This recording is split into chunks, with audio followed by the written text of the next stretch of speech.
Salam sejahtera. Anda bersama saya Amira Iza dan ini berita utama malam ini.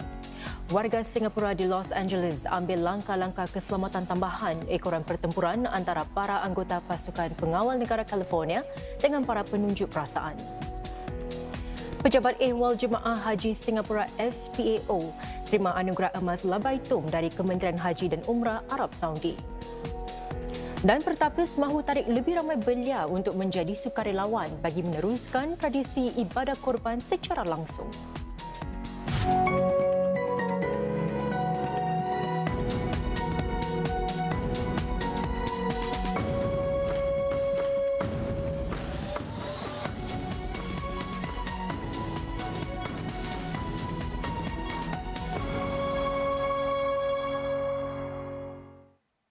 Salam sejahtera, saudara. Dalam perkembangan di Amerika Syarikat, para anggota pasukan pengawal negara California bertempur dengan para penunjuk perasaan hanya beberapa jam sahaja setelah dikerahkan. Keadaan huru-hara terus mencengkam Los Angeles apabila ribuan penduduk mengadakan tunjuk-tunjuk perasaan buat hari 3 berturut-turut. Ini bagi membantah serbuan-serbuan penguatkuasaan imigresen baru-baru ini. Kekicauan berterusan hingga ke sebelah malam dengan ramai penunjuk perasaan kekal di tempat-tempat utama. Pertempuran tercetus selepas langkah Presiden Amerika Syarikat Donald Trump mengerahkan pasukan pengawal negara. Presiden Trump malah tidak menolak kemungkinan mengerahkan pasukan marin. Serbuan-serbuan penguatkuasaan imigresen yang dijalankan pentadbiran Trump adalah sebahagian daripada rancangan beliau untuk mengusir para pendatang haram dari negara itu.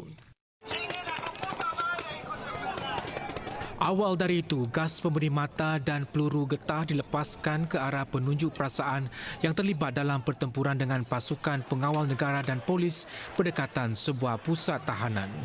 Sekitar 300 anggota pasukan pengawal negara dikerahkan ke bandar Los Angeles dan ada rancangan untuk meningkatkan jumlahnya kepada sekurang-kurangnya 2,000 orang. Ini merupakan kali pertama dalam tempoh 60 tahun seorang Presiden Amerika Syarikat mengerahkan pengawal negara tanpa kerjasama seseorang gubernur tempatan. Pengawal negara biasanya dikerahkan semasa kejadian bencana alam dan selalunya selepas mendapat kebenaran pihak berkuasa tempatan. Gubernur Gavin Newsom secara rasmi memohon pentadbiran Trump supaya mengundurkan pasukan tersebut dengan menyifatkan langkah itu sebagai melanggar undang-undang dan pelanggaran serius kedaulatan wilayah. Encik Newsom juga mengancam untuk mengambil tindakan guaman ke atas pentadbiran Trump. Di pusat bandar Los Angeles, letupan kedengaran ketika para penunjuk perasaan membakar kenderaan. Sekurang-kurangnya 10 orang ditahan semalam. Datuk Bandar Los Angeles, Karen Bass berkata, kicau bilau yang berlaku ini sebenarnya berpunca daripada tindakan Presiden Trump. We can't have this in our city. Los Angeles is a city of immigrants where 50% of the population is Latino. Percentage of the populations are from Asian countries and from all over the world, and we embrace all Angelinos. I am born and raised here, but I have a lot of immigrant family members, so I just don't think it's fair. I think even if I wasn't, I still think it's not fair that they're just dragging people out of here, they're tearing families apart. Para penduduk Los Angeles menuduh langkah mengerahkan pengawal negara sebagai keterlaluan dan taktik menakut-nakutkan mereka. Encik Trump bagaimanapun mendakwa para penunjuk perasaan adalah pemberontak upahan dan mengancam untuk mengerahkan askar bagi menanganinya. Well, we're going to have troops everywhere. We're not going to let this happen to our country. We're not going to let our country be torn apart like it was under Biden and his auto pen.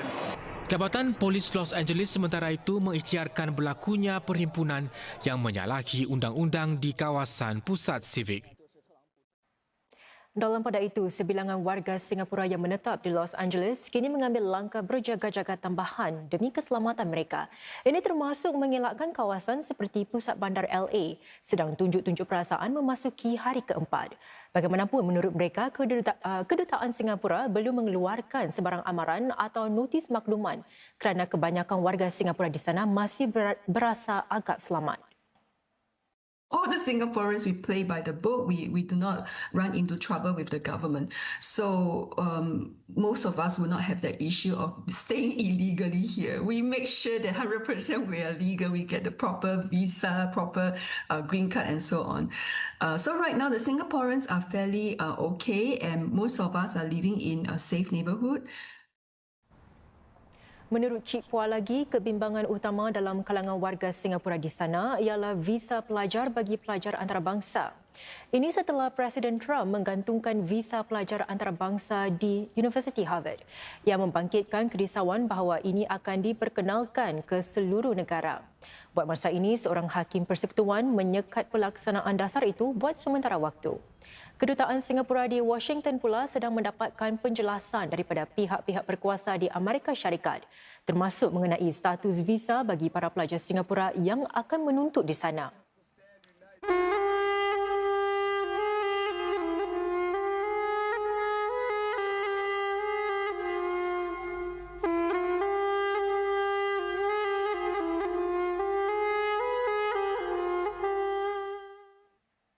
Saudara, Pejabat Ehwal Jemaah Haji Singapura SPAO menerima anugerah berprestij Anugerah Emas Labaitum dari Kementerian Haji dan Umrah Arab Saudi. Anugerah itu mengiktiraf pasukan-pasukan berkaitan haji yang memberi khidmat cemerlang demi memastikan jemaah haji mendapat jagaan dan sokongan bermutu sepanjang perjalanan haji mereka. Penerimaan anugerah itu diumumkan menerusi Facebook oleh Ketua Eksekutif MUIS yang juga merupakan Ketua Delegasi Haji Singapura tahun ini, Encik Kadir Maidin. Menurut Encik Kadir, ini dicapai hasil gabungan usaha para pegawai yang bekerja di belakang tabir, pasukan teknologi yang mengendalikan aplikasi Pilgrim SG, pengendali program Fit for Hajj, serta pekerja barisan hadapan yang membimbing para jemaah haji. Encik Kadir juga mengucapkan terima kasih kepada sokongan rakan kerjanya iaitu Konsulat Singapura di Jeddah dan Persatuan Ejen Pelancongan Muslim Singapura AMTAS bagi anugerah bersejarah itu. Ini merupakan anugerah Labaitum kedua bagi SPAO. Pada tahun 2023, ia menerima anugerah Labaitum bagi khidmat digital sekaligus mengiktiraf Singapura selaku peneraju yang konsisten dalam inovasi urusan haji menurut MUIS.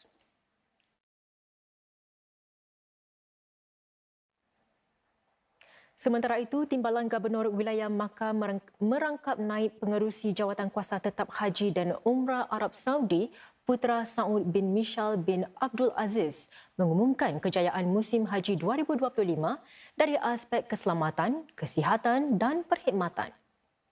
Perancangan musim haji kali ini tanpa beliau diselaraskan bagi membolehkan para jemaah menunaikan ibadah dengan mudah dan tenang. Putra Saud menegaskan bahawa persiapan untuk musim haji akan datang akan dimulakan dengan serta-merta. Kebanyakan jemaah haji mula mengosongkan bandar khemah Mina sebelum matahari terbenam pada hari Ahad, hari kedua Tashrik, selepas melontar ketiga-tiga jamrah. Para jemaah perlu meninggalkan Mina sebelum matahari terbenam pada hari kedua Tashrik atau mereka perlu tinggal 1 hari lagi di Mina. Mereka yang akan bermalam lagi di Mina akan meninggalkan bandar khemah itu selepas menyelesaikan ibadah melontar pada petang ini. Pusat Pemantauan dan Kawalan di Kementerian Haji dan Umrah Saudi di Mina sedang memantau rapat pergerakan jemaah pada hari kedua Tashrik. Ia sebagai sebahagian daripada operasi berterusan untuk memastikan aliran orang ramai yang lancar dan keselamatan jemaah di semua laluan pergerakan. Selepas melontar, para jemaah yang mahu meninggalkan Makkah perlu ke Masjidil Haram untuk melakukan tawaf perpisahan. Namun bagi majoriti jemaah haji lain seperti dari Singapura, ada yang akan menuju ke Madinah atau berpindah ke hotel-hotel di Makkah sebelum berangkat pulang kelak. Kumpulan pertama jemaah haji Singapura dijangka pulang ke tanah air pada Jumaat ini 13 Jun. Pertapis giat melibatkan sukarelawan belia sebagai penyembeli, pelapar dan pemotong daging untuk projek korban tahun ini. Dan buat julung-julung kalinya kerjasama dengan Darul Arkam, persatuan itu turut membuka ruang kepada lebih 20 saudara baharu untuk mendalami ibadah itu. Ibadah korban anjuran pertapis kemarin berjalan lancar dan pantas dengan sokongan 80 sukarelawan. Separuh daripada 120 ekor kambing selesai disembelih dalam tempoh 2 jam selepas ia dimulakan pada jam 10 pagi. Kambing terakhir disembelih pada 3.30 petang dan keseluruhan projek tamat menjelang 5 petang dengan agihan daging bermula seawal jam 3 petang. Sebagai perbandingan, tahun lalu 100 ekor kambing disembelih dalam tempoh 8 jam. Menurut pertapis, kecekapan meningkat hasil penambahbaikan sistem termasuk pengurangan stesen, audit masa sebenar dan sokongan sukarelawan berpengalaman di stesen melapah dan memotong. Seramai 78 daripada 120 sahibul korban juga memilih khidmat penghantaran percuma ke rumah keesokan harinya. Inisiatif itu pertama kali ditawarkan oleh pertapis tahun ini. Setiap seribun mengambil masa antara 20 minit sampai 40 minit saja untuk melakukan secara semua ibadah korban dia. Kami telah melebihkan sukarelawan, lebih peralatan dan juga lebih skinners. Seramai 80 sukarelawan berumur 16 hingga 65 tahun terlibat dalam projek korban pertapis. Namun, penyertaan belia 20-an tahun sebagai penyembelih, pelapah dan pemotong masih rendah. Ke depan, kami ingin mendapatkan lebih ramai belia muda untuk menjadi sukarelawan. Untuk kami memperkukuhkan dan meneruskan tradisi ibadah korban live ini. Kami ingin mereka untuk belajari bagaimana buat skinning, butchering, slaughtering, umuran berlingkaran 30-an dan ke atas. Dan juga orang warga emas juga 50-an dan juga 60-an yang datang khusus. Yang warga belia muda yang 20-an tu amat kurang. Menerusi kolaborasi baru Pertapis dan Darul Arkam, lebih 20 saudara baru diberi peluang memahami dan menghayati makna korban melalui stesen Islamic Experience. Salah seorang daripada mereka, jururawat dan pengusaha Cik Josephine Kwek, menyaksikan ibadah korban buat pertama kali. It's very organized, it's very well done because we really treat the animals with a lot of care and a lot of respect. Yeah, how they carry the animal out and how they have to make the animal be at peace by reciting Allahu Akbar. Yeah, and the process itself is really very comforting. After understanding and learning from my ustazah that this is actually an honor for the animal. Pertapis berharap gabungan pengalaman, semangat sukarela dan penyertaan saudara baru itu dapat memperluas lagi penyertaan dan pemahaman tentang ibadah korban. Pasukan tentera Israel menaiki dan merampas kapal bantuan kemanusiaan yang cuba bawa kiriman ke Gaza. Apakah nasib kru kapal tersebut dan semua aktivis yang menyertainya? Butirannya selepas ini.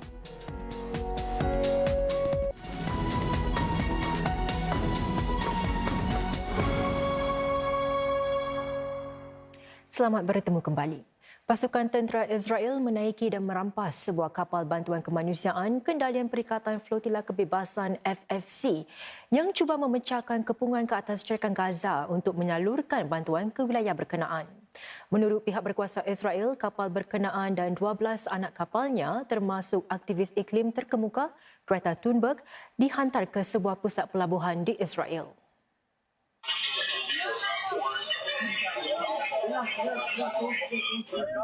Itu dia, detik-detik terakhir sebelum Perikatan Flotila Kebebasan hilang komunikasi dengan kapal Medlin.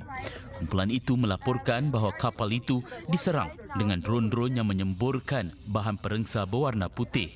Salah seorang aktivis berkata bahan itu menjejas matanya. Menurut Kementerian Luar Israel, kesemua anak kapal selamat dan tidak cedera dan mereka dijangka pulang ke tanah air masing-masing dari Israel. Kapal itu sedang membawa bekalan bantuan kemanusiaan. Kementerian Luar Israel menyatakan bekalan bantuan itu akan dibawa ke Gaza dan dipindahkan menerusi apa yang dipanggilnya sebagai saluran kemanusiaan yang sahih.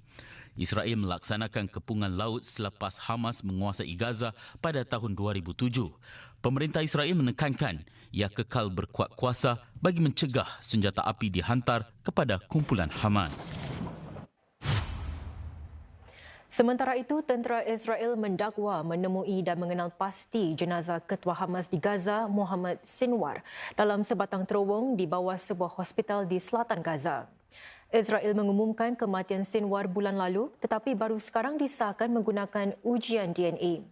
Bagaimanapun, Hamas hingga kini belum mengesahkan kematian Muhammad Sinwar.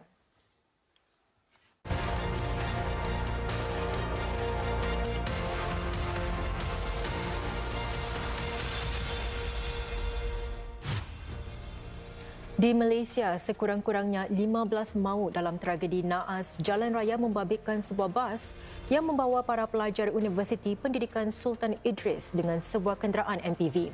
Ia berlaku di Jalan Raya Timur Barat di Banun Gerik dini hari tadi. Pihak berkuasa Perak dilaporkan menerima panggilan berhubung insiden tersebut dari Hospital Gerik pada pukul 1.10 pagi tadi. Keseluruhannya 48 mangsa terlibat, termasuk 13 orang yang meninggal dunia di lokasi kejadian dengan 2 mangsa maut di hospital. 4 lagi cedera. Difahamkan bas yang membawa para pelajar UPSI itu dalam perjalanan dari Jerti, Terengganu ke Tanjung Malim, Perak. Sebuah kapal kargo berdaftar Singapura terbakar dengan beberapa letupan kedengaran di atas kapal itu. Semasa kejadian, kapal sepanjang 270 meter bernama MV Wanhai 503 ini berada di perairan dekat wilayah Kerala di India. Letupan-letupan yang berlaku menyebabkan 40 kontena jatuh ke dalam laut. Seramai 18 anak kapal yang terjun ke laut dilapor setelah berlaku letupan berjaya diselamatkan pasukan pengawal pantai dan Angkatan Laut India. 4 anak kapal bagaimanapun masih lagi hilang. Pengendali-pengendali program-program pengayaan menyatakan jumlah pendaftaran naik seganda bagi musim cuti sekolah Jun ini. Apakah antara program yang menjadi tumpuan? Laporannya selepas ini.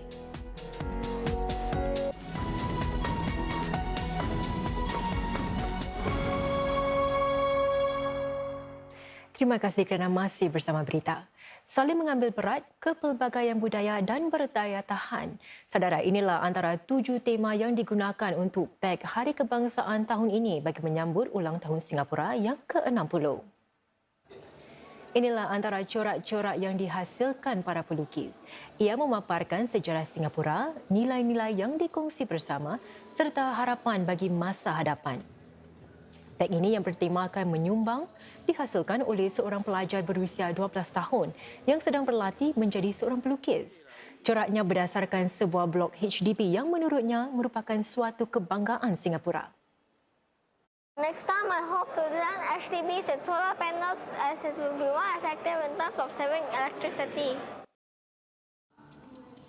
Rihans adalah antara 41 pelukis yang terlibat dalam lukisan corak PAC NDP tahun ini. Mereka merupakan pelajar sekolah-sekolah pendidikan khas dan pelukis-pelukis daripada Badan Tidak Meraih Untung Artis. Anggota paling muda berusia 10 tahun, manakala yang paling tua sekitar 70 tahun. We actually expanded our scope of partnership beyond SG Enable. We brought in artists to feature a diverse range of artists, including professional artists, artists in training, as well as emerging artists.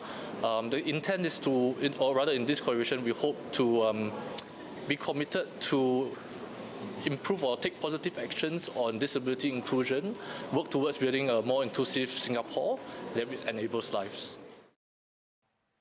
Pengendali-pengendali program-program pengayaan menyatakan jumlah pendaftaran naik seganda bagi musim cuti sekolah Jun ini.